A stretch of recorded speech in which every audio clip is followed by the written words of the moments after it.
আমাদের বাসার সামনে আমার একজন ভাবি থাকে, উনি আমাকে দেখাচ্ছে মিজবা দেখো এখানে কতগুলো ধান, এগুলো জমির দিকে সংগ্রহ করছে। ধান আর খ্যার গুলো টোটাল সেল করে 50 থেকে 55,000 টাকা উনি পাবে। সেই খুশি আমাকে উনি বার্তাছিল। আমি ওনাকে বললাম যে কত মাস লাগছে আপনার এই মানে ধানগুলো হইতে, প্লাস হচ্ছে যে এখানে পুরো প্রসেসিং সেল টেল করার পরে আপনি কত পাবেন। বলছে 50,000 এর মতো এরকম আমি টাকা পাবো। তো আই ওয়াজ লাইক উনি 3 মাসে 50,000 টাকা ইনকাম করে সেই খুশি, মনে করেন কোনো টেনশনই নেই ওনার ভিতরে। কিন্তু এই জায়গায় ধরেন আমি বা আমার মতো অনেকজন যারা হচ্ছে যে শহরে থাকে, 1 মাসে আমি 60,000 টাকা ইনকাম করে অত খুশি না, যত উনি 3 মাসে 50,000 টাকা করে অত খুশি। ইভেন হচ্ছে যে ওনাকে আমি একটা জিনিস জিজ্ঞাসা করলাম, কৌতূহল জাগছিল ভিতরে, যে ভাবি আপনি হচ্ছে যে 1 বছরে আনুমানিক কত টাকা ইনকাম করেন? লাইক হচ্ছে যে ধান, ডাল, গম, ভুট্টা বা আপনি মনে করেন বাদাম চাষ করেন, ইটিসি যা যা করেন করে আপনি 1 বছরে আনুমানিক কত টাকা ইনকাম হয়? তো উনি আমাকে বললো যে ধর 1-1.5 লাখ 2 লাখের মতো, মানে এক কথা বলতে 2 লাখের উপরে জানা, বেশিরভাগই 2 লাখের নিচে থাকে।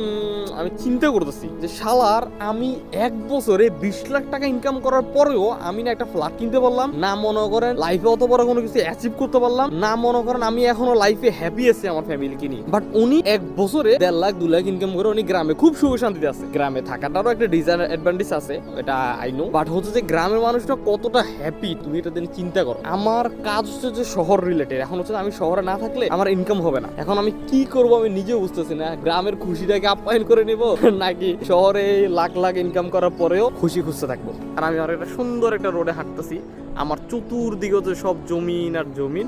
এদিকে একটা কারখানা করছে ঢাকার একটা কোম্পানির, যে জিনিসটা আমাদের প্রকৃতিতে অলমোস্ট অনেক নষ্ট করছে। Whatever, by.